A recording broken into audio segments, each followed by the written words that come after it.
So we're going to begin by talking about types of graphs, and we're only going to talk about one at this moment, and that's the histogram. These other two we're going to talk about after or next week, because this is the end of the quarter, so we'll be having exams. So tomorrow we'll be doing a study guide. Wednesday we'll be doing an activity, and Thursday will actually be your exam for the quarter.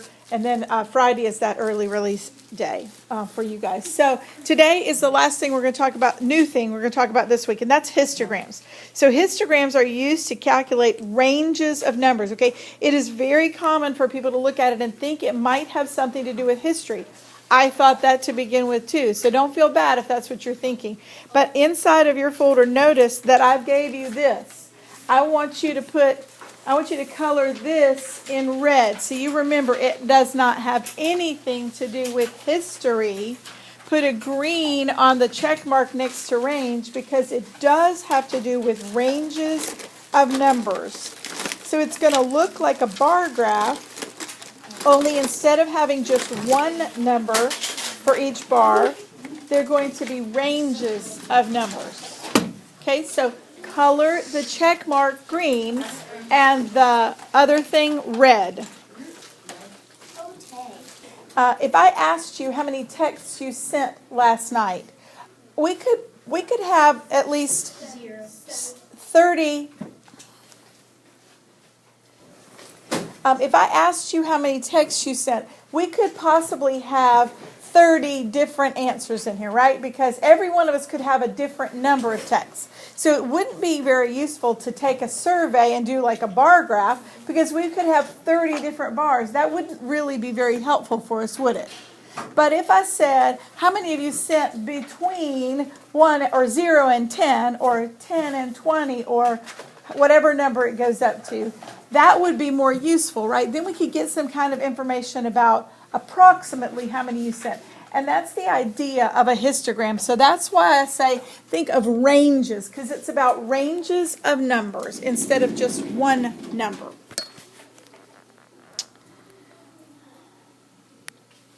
right, so we're going to just quickly do this little survey. And I'm going to ask you, and I'm going to let you tell us.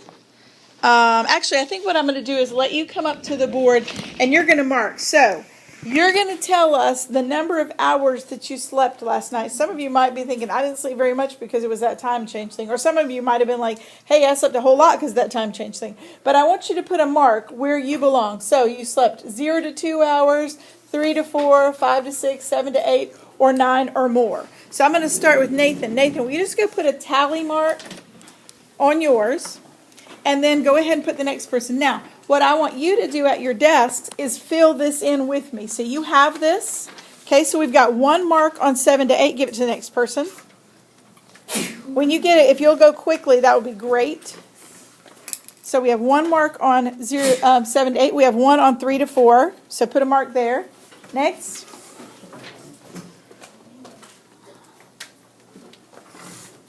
Oh, it's showing up. Oops. Okay, one on 5 to 6. That might be a problem.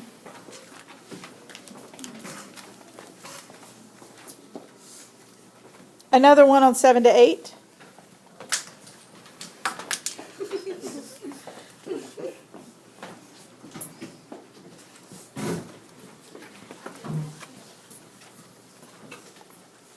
Another one on 7 to 8. Okay, so now we have tallied the amount of sleep that every person got.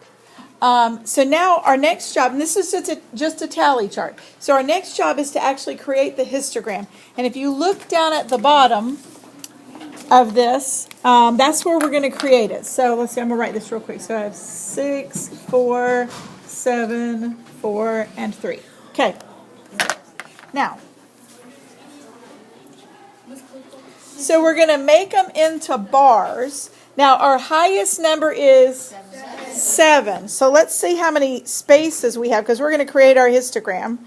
So let's see if we can fit all of them in one. So this is 1, 2, 3, 4, 5, 6, 7. Good, we have just the right number. So go ahead and number these. 1, 2, 3, 4, 5, 6, 7. All right, so let's make some bars. So for the 0 to 2, our bar is going to go up to the number 6. So that means it's going to go up to here. Can you see that? Okay. So that's how high your bar should be.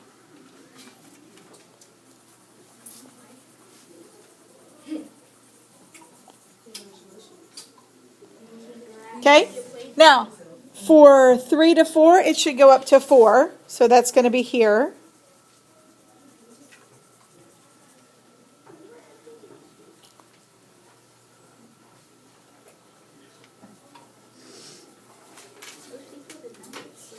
Okay, 5 to 6, we have 7. It's our tallest one. That's also known as the mode. Very good. I heard somebody say it. Okay.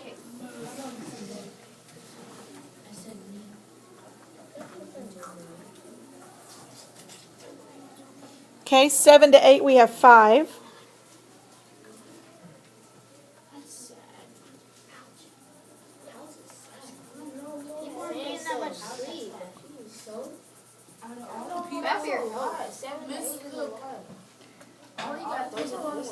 Our last one is 9 or more, and there were 3 of us. Some of the people were super tired. Just 1 second. Okay, so you now have experience with creating a histogram. So on the side, we could label this what? Number of people. Wait. This is people, right? The side is people. What's the bottom? Hours. So let's label it real quick. So I'm going to put hours at the bottom. And I'm going to put people on the side.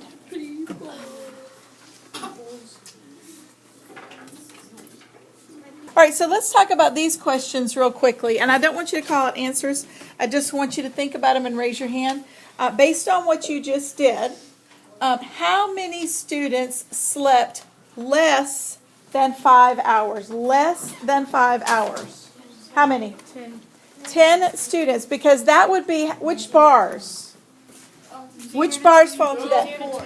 So that's the 0 to 2 bar, the 3 to 4 bar, but not the 5 to 6 bar, right? So it's just those 2 bars. Very good. Okay. How many students were surveyed? How many students, Matthew? 25. How'd you get that? 6 plus 4 equals 10. And then 10 plus 7 equals 17. 17 plus 5 is 22. Yeah, you just add them all up, right? Add them all up and we get 25. So we had 25 students surveyed. How many students slept more than 4 hours? More than 4. So that's going to be these 3 bars right here. How many slept more? 15, right? 7 plus 3 plus 5. Okay? How many got more than 6 hours of sleep? More than 6 hours of sleep. Johan? 8. Very good. How about how many more students got 7 to 8? 7 to 8. Than got 3 to 4. How many more got 7 to 8 than 3 to 4? Dasani? Okay. More got 7 to 8 than 3 to 4. Dustin?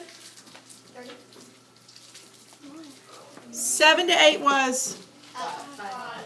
3 to 4 was? 1 more. 1 more. Okay. Do you know how many students got exactly 5 hours of sleep? Do we know that? No. We don't, because there's no way of telling from this. Okay. So this just gives us ranges of numbers as opposed to exact numbers.